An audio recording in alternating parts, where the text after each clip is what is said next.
Hi and welcome back, and welcome to those if this is your first time here. So what we have here is a store-bought Phalaenopsis, and of course a lot of us, this is kind of what we get to start our orchid collection. And just a warning to those of you who just have a few orchids, they do tend to invite friends over, and then those friends just never seem to leave, and that collection seems to grow. 2019 is when I started. I had maybe 15 orchids at the beginning of 2020. I now have probably about 100 orchids. Not all Phalaenopsis.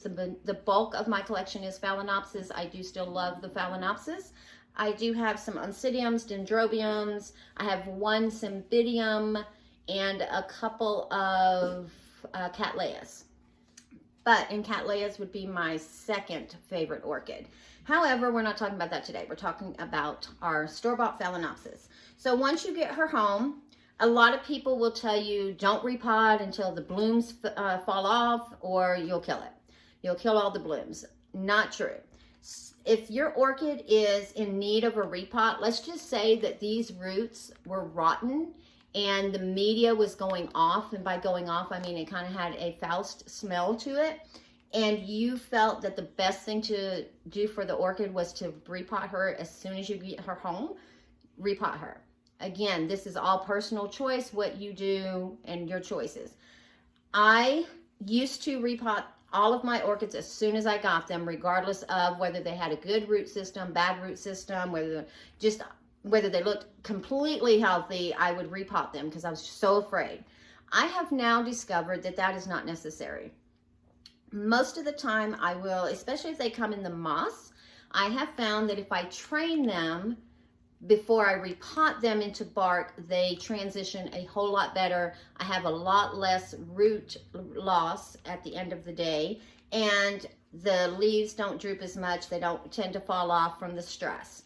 Now, I have repotted Phalaenopsis with the blooms fully open and with the buds coming in. I have lost a couple of the buds when they are kind of new like this, but once they have that nice fat look to them right before they open, I've never lost any of those. Those have always just opened up for me. So the way that I train my orchids that come in all moss and are usually used to being soaking wet, the first couple of days I watch it, and as it starts to get a little dry on the outside, I'll just put a little more water in to get that moss wet again. Then I slowly will let the moss dry out more and more in between the waterings until I just wait until it's completely dry, and then I will water. Now with moss, you have to be careful. You don't want to soak your orchid if you are using moss, unless you just soak the bottom half and you kind of let just that bottom absorb and then take her out, because moss is a very wicking media, and if you soak it, she will absorb a lot more water than she needs and tends to take a while to dry out. However, today we are going to transition her into a bark mix. So this was the pot that I was using to hold her in, just because I like the white. Most of my pots are white. I do have a couple of pots that do have color, but generally they're white. I just like the clean look. I do already have my mix ready. The mix I'm going to use is small fir bark and perlite and some charcoal. I have a couple of pot options here, because depending on what's going on once we pull her out, clean her up, and her root system will determine what size pot we put her in. And then I have a couple of decorative pot options as well. So once we are done, we can make that decision. We've got our hydrogen peroxide 3%. I have my sterilized Fiskars, and I have my Osmocote slow release fertilizer, and my tweezers to help pull some moss out. I'll show you guys how that works. Tweezers have also been sterilized. And of course, the all-important cup of coffee. So the first thing you want to do, like I said, after you train your roots, if that's what you want to do, you can absolutely take her out of here and put her straight into moss if that's your media of choice and that's what works for you. Absolutely. I do have a zygopetalum hybrid that is in all moss and perlite and is just loving life right now. If you want, you can go look at that. So the first thing you want to do, obviously, is you're going to squeeze your pot, okay? And then you're going to take it out.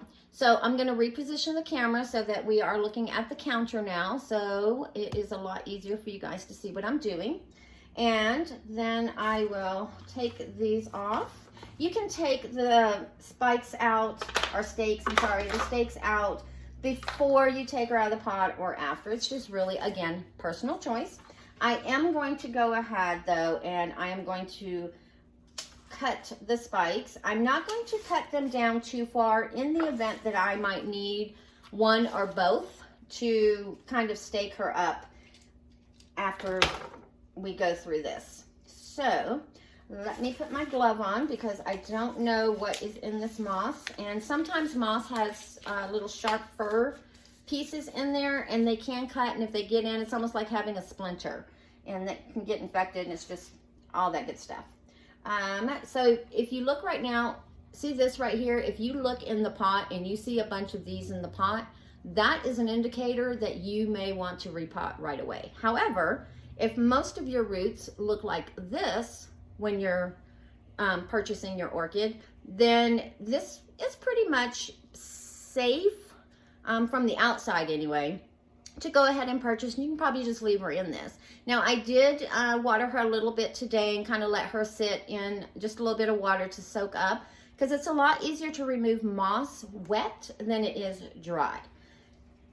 It comes away from the roots a lot easier and it just comes out easier. So let's see if she still has her seedling plug that a lot of orchids have. A lot of your orchids that are in bark, if you're watering it and it's still kind of all droopy and just doesn't look right, take it out of the pot, move all that bark out of the way, and I guarantee you there's going to be a seedling plug of moss in there with a bunch of dead roots. So, all right, yep, there's the seedling plug. I just pulled it out. So we'll just, and this is coming out really easy so far, and her roots on the inside are actually fairly decent. So it looks like we are not going to have a lot of issues with this.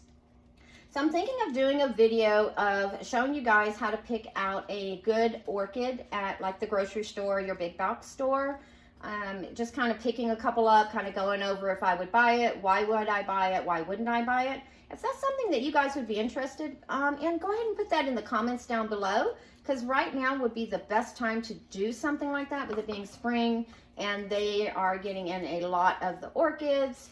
We might even run across a different orchid. That would be awesome. So again, put that in the comments down below if that's something that would be interesting to you and something that you'd like to learn about. Also, if you're enjoying the video and are getting something out of it, go ahead and hit that like button, and I would appreciate that. All right, so a really good root system. There are some roots that we're going to need to cut off. So, for instance, I would cut, let me move this out of the way, cut that piece right here, but I would just cut right to the tip, right to where that is starting to blacken. Same thing with this one. It's got a little black tip on it. I would just clip it right at the black tip. So I'm going to do that real quick. And let me put that in here. And then I put this bag in my box so I can get the bulk of the mess out of the way. Let's move the, and I don't keep these. I have no use for these. I know some people recycle them when they're, if they're doing other seedling or like seeding for the garden or something like that. These are really good to reuse. I don't do any of that at the moment. I'm still trying to get my yard built up, and most of what I have right now is sand, so I'm trying to get like soil, something I can use to grow in, because sand does not allow you to grow too much. So let's start trimming her off and see what we end up with. Okay, so this one here is broken off. I am just going to follow it all the way to the end and find out where she is at. All right, and she's fairly healthy up to about right here. So we'll just take her off. And these right here, these newer roots that are coming in have grown since I've had her. And if you see the little green tip on there, that's a growing tip. This is the perfect time if you're going to repot her into a different media. This is the perfect time because these are still new. They haven't really acclimated to the moss, and so they'll acclimate to the bark much easier because that's all they know. And then this way, if you have root dye back in the pot, then these will save the plant. Going through and looking at what needs to get on and get out. So I will finish doing this real quick and then I will come back. But real quick, let me just show you guys another example of what you'd want to cut if you are trying to clean up a root system. So do you see down here, we have a lot of green, a lot of green, a lot of green, but then we have this break here, and in the inside, that's not any good. So I will cut her actually to here on this particular one. All right, so like I said, let me finish getting her all cleaned up and I will be back. All right, so we are back. I've cleaned her up and I've went ahead and rinsed her under the tap. And I saved one little root just to kind of give you guys an example. So this root here, this right here, is really tiny and there is a nice root next to it. This is why these are absolutely the best. So these Fiskars, and you can get any brand, these just happen to be Fiskars, but if you have something that has that point on them, these are going to be your best friend when cleaning up orchids, especially the smaller rooted orchids like your oncidiums. Some of your dendrobiums have small roots as well. And when you're trying to be really precise and making sure that you're only cutting off the unhealthy roots and trying to save the newer roots, and you have a very limited amount of good roots, these are perfect because you can just get in there and be very precise and, well, maybe not. There we go. And just clip just that piece off. You can do it with scissors. I'm not very steady with really pointing scissors. These work better for me. I can angle and work with them better. Another thing I like to do with these, because her roots are kind of all on these leaves right here, to set her up for success and to set myself up for success so I don't accidentally get water in those two bottom leaves when I am watering, because like I said, these are newer roots and I want to make sure that they go into the media. I'm just going to take these off. You don't have to, but it's just what I do. And this one's already starting to yellow. Mom's already starting to absorb her. And so I'm just going, what I do is I just pull it straight off, and then it just comes right out. And then this one, I'm going to do the same thing. And you want to be careful that you're not pulling off a root or anything like that. But see, now when I set her in, most of those roots, especially those newer ones, will be able to kind of be with the media without me watering into the crown, or if I'm not paying attention and getting water in the crown. So now what I'll do is I am going to spray her down with hydrogen peroxide. As I've stated in previous videos, some people say that it's not necessary for Phalaenopsis, or it's not necessary if you don't see any bugs. I personally do it each time with all my orchids, regardless of if they're a Phalaenopsis, an Oncidium, a Cattleya. It doesn't matter. If I bring a new plant into my home, I am spraying it with hydrogen peroxide during the repot. The reason I do that is, even though I might not see any bugs on there, there might be eggs in there. They might be microscopic and I can't see them. Hydrogen peroxide 3% boils them basically. So normally what I would do is take a cotton ball and wipe down the leaves with a cotton ball. However, I have forgotten my cotton ball, so I'm going to spray the leaves real quick, grab a paper towel, and we're going to do it that way. Once I'm done, I'll be back.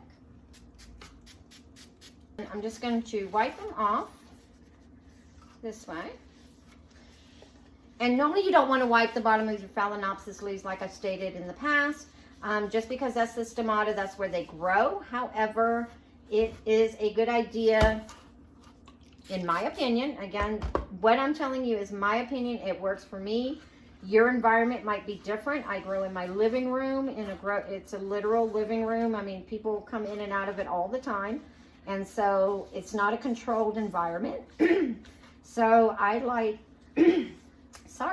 I like to wipe all the stuff off when I first get them, because I am not trying to invite visitors that I don't want in my home. I want the Phalaenopsis. I don't want any people who jumped on board to get a free home and then eventually find their way into another one of my orchids in my collection, and then I end up with an outbreak. So I do wipe along the stem. I just wipe everything. So now that she's all clean, and she actually was not that dirty, I did purchase some reusable cleaning towels, those blue ones, the really thin ones. I'm going to start using those to wipe off my orchids. I do wipe off my orchids and all of my house plants once a month. I try to do it every other week. I kind of rotate. 1 week it's the orchids, 1 week it's the house plants, 1 week it's the orchids, and so on and so forth. You get the idea.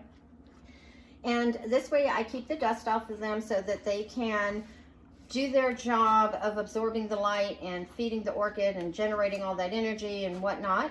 And plus, it just makes it look pretty. See how much prettier she looks now that she's all the dust and everything is wiped off of her? Okay, so roots are not that bad. So let's look at pot size real quick. So the one that I was thinking of is this one, but let me grab my backup just in case. So now this one has become my favorite pot. I am going to order some more of these. If they do come in larger sizes, I just bought the smaller size just because that's what I needed at the time. These are amazing. Then you have these are really good as well. They don't come with the holes in them already, so you would have to either take a nail and heat it up and just kind of poke in the holes, or you can take a soldering iron and kind of create the holes this way. It's kind of what I did. They do have the holes on the bottom, and it is a flat bottom, so there is no cone in the middle here. But what I like about this one is, if you look, there's a little cone in there. It's not very deep, but it is a smaller pot, but there is that cone in the middle so that the air flows here, so that the middle kind of dries along with the outside, and you don't have that outside dries first, the middle is still soaking wet. You don't know it because the outside looks dry, so you're watering. All right, so I would love to put her in here, kind of make her snug as a bug in a rug. Let's see. You know, I think she will fit in there really nicely. What do you think? I think so. All right, but let's look at the other one and see what happens there. And she's pretty snug in here too. I think I'm gonna go with this one just because she doesn't lean as much this way, and I will probably use the bloom spikes to help stake her up so she doesn't move that much, so that these newer roots do go into the media, because I'll need her to kind of sit up and back a little bit to do that. So we'll go with this one, and then we will use that for another project. All right, well, that said, and I usually let the hydrogen peroxide fizzle while I'm cleaning the leaves, picking out the pot size, and then I just go ahead and pot in. Some people do rinse the orchid after the hydrogen peroxide has done its job. I feel like it's turned into water. I'm not going to rinse it off, and if there is something dead on there, it's dead. Probably should rinse it just in case, but I never have, and I haven't had any problems. But since I have also sprayed every orchid that has ever come into my home with the hydrogen peroxide, knock on wood, I have not had any bug issues. I do find mealybugs occasionally, but they're more on my succulents. I've not found any on my Phalaenopsis yet, or any of my other orchids. So I'm not sure if I brought that in on a succulent and just kind of missed it and didn't get it sprayed right. But all I do with that is I just take a Q-tip, dip it in isopropyl alcohol, and just kind of wipe them off. They just come right off. All right, so let's shake this up. Give me a second here. Just mix it up a little bit better. This perlite likes to stay at the bottom. And I don't really think it needs the peroid just because the bark is not old. But, you know, it was already there and I was like, oh, I'm going to use it.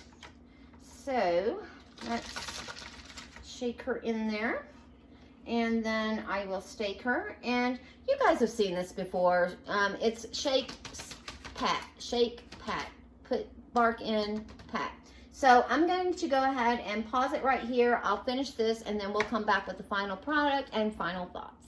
All right, so the patting and the beating is over. So I did leave the roots, and I like to do this with all of my repots. I like to leave some of the roots on the outside just so that I can kind of keep track and watch them and see what's going on with them. And if I see that they're starting to desiccate, I will unpot her just to see what's going on in the pot and clean up anything and just put her back in before she gets too bad.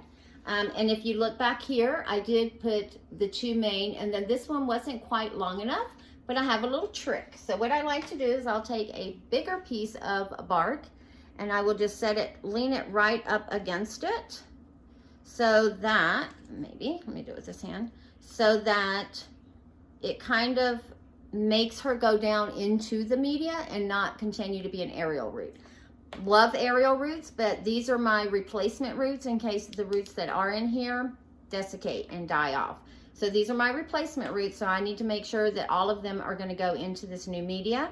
So that's what I like to do with my orchids, any of my plants really. If I have roots that I want to go into the media, I just put a bigger piece of bark and on top of it so that the moisture is down here and not out in the air. All right, so that is that. And I did end up using both of the spikes to help stabilize her to make sure that she stays in the pot. Another thing you want to look for is large air pockets. Even though Phalaenopsis, once you train them, obviously like a lot of air around the roots and they like a lot of drainage, you don't want big gaps in there. So just always make sure that there's no big gaps, and all you have to do is just go around. And that's why you do the patting, and then I also will bang it a couple of times as well. So hope you enjoyed the video. Make sure you give it a like, and we will see you on the next one.